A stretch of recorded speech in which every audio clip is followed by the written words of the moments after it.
आज नवरात्रि का प्रथम दिन है। देश के देवी मंदिरों में माँ के भक्तों की भारी भीड़ है। मैं अब आपको सीधे लिए चलता हूँ अमेठी जनपद के कालिकन भवानी धाम, जहाँ पर आधी रात से भक्तों का तांता लगा हुआ है। माँ के दर्शन के लिए लोग आतुर नज़र आ रहे हैं। सुरक्षा के कड़े इंतजाम हैं। भक्त कतारों में खड़े हैं, अपनी बारी का इंतज़ार कर रहे हैं। इसी बीच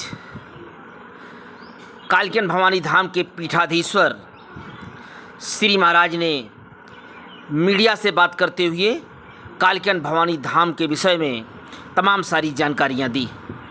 महाराज जी, आज से नवरात्र शुरू हो रहा है। इस बार नवरात्र में क्या खास है और यहाँ पर कैसे लोगों का उत्साह देखने को मिल रहा है? ये माँ भगवती का परम सिद्ध स्थान कालिकन धाम के नाम से जाना जाता है। वेदों में, शास्त्रों में माँ की कथा वर्णित है। देवी भागवत में, सुख सागर में, श्रीमद् भागवत में, कालिका पुराण में 9वें स्कंद के 3रे अध्याय में कथा मिलती है कि मन सुत सरियाज के भई सुकन्या एक, तीसरे में रेखड़ कथा वर्णों सहित विवेक। ये महर्षि च्यवन जी की तपस्थली रही है। यहाँ से जितनी दूरी पर उत्तर में सरयू जी हैं, उतनी दूरी पर दक्षिण में गंगा जी हैं। गंगा सरजू योर मध्य अमेठी जनपदांतर्गते अमृत कुंड विराजिता। अमृत कुंड पर माँ भगवती विराजमान है। ये महर्षि च्यवन जी की तपस्थली रही है। यहीं पर महर्षि च्यवन जी को युवावस्था प्राप्त हुई थी।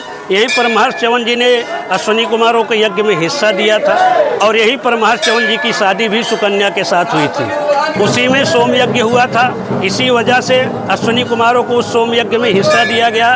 देवराज इंद्र इत्यादि नाराज हुए। उसके बाद वार्ता हुई तो यथा तथा यज्ञ संपन्न हुआ। उसके बाद फिर माँ भगवती का आवाहन किया कि अमृत की रक्षा कोई कर सकता है तो शक्ति ही कर सकती है, क्योंकि शक्तिवर्धक च्यवनप्राश का आविष्कार यहीं पर महर्षि च्यवन जी ने किया था। इसीलिए से यहाँ पर बहुत प्रचुर मात्रा में आंवला पाया जाता है। तो ये महर्षि च्यवन जी, देवता, सभी लोग मिल करके अमृत की रक्षा के लिए माँ भगवती का आह्वान किए और माँ भगवती अमृत की रक्षा के लिए अमृत कुंड पर विराजमान हो गई और माँ कालिका के रूप से विख्यात हो गई।